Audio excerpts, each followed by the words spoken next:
That just leaves thieves the opportunity to get their hands on it. And that's what it looks like to be a non-Mormon in the BYU ocean.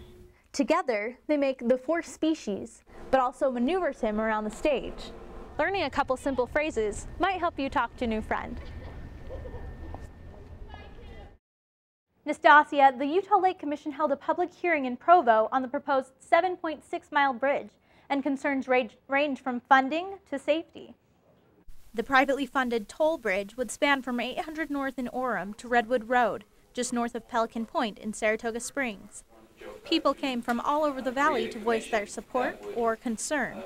Jeff Salt of the environmental group Great Salt Lake Keeper said he thought the project would be an unnecessary bridge to nowhere. This is a developer's project for private gain, and it doesn't benefit the public. Those with environmental concerns claimed any saved travel time would not be worth the damage to the landscape and wildlife.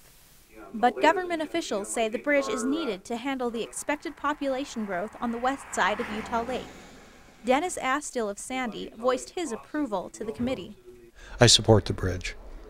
I believe it's a necessary project for the county and one that will benefit the county for many years to come. Students and alumni of BYU represented both sides of the issue. BYU student Marcus Bennett says the bridge would enhance the accessibility of Utah Lake. It's going to have pedestrian walkways on the side and for bikes and whatnot, and that will give a lot of people the opportunity to go across it and enjoy the lake. But BYU graduate Casey Welch disagrees with the developer's vision. He wants to unify the county, and the only thing that stands in his way of doing that is a big pond. I can't disagree anymore. That is the most beautiful lake. Anyway, it's actually quite opposite. It's actually what unifies this county. The last day for public feedback on the issue is November 30th. To read more about the public comments at last night's meeting, or to add your voice to the list, visit the state's website on your screen. Nastasia? BYU student Chelsea Olson was checking her account balance when she found a $200 charge that she didn't make. I hated it. It was so frustrating. I was just really grateful I used my credit card and not my account card from my bank, because then they could just wipe me clean. She eventually cleared her name, but the damage had already been done. BYU student RJ Whitehead plans to do much of his holiday shopping from home. I buy everything online. It's so much easier than going to the store. If I could buy groceries online, I would be tempted to buy them online.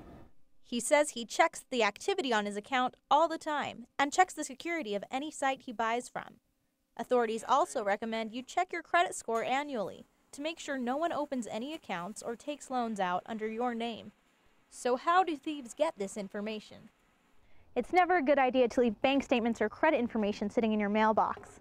That just leaves thieves the opportunity to get their hands on it. Some hackers even send emails claiming to be your bank. Or they create fake Facebook accounts and try to add you as a friend. RJ uses this advice when shopping online. If it looks shady, sounds shady, it's probably shady. Not all schools can boast the same level of diversity as West Valley's American Preparatory Academy.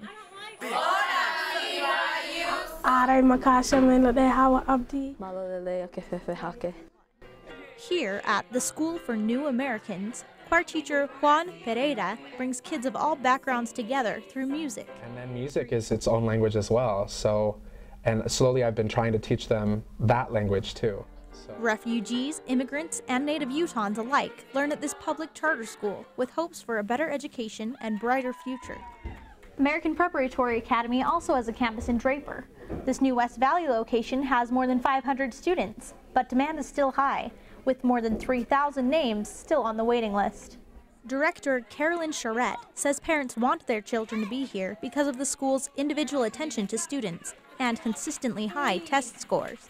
Look at what we're doing. We've had great success, and we would love to be able to share what we're doing so that all kids could have this kind of an experience.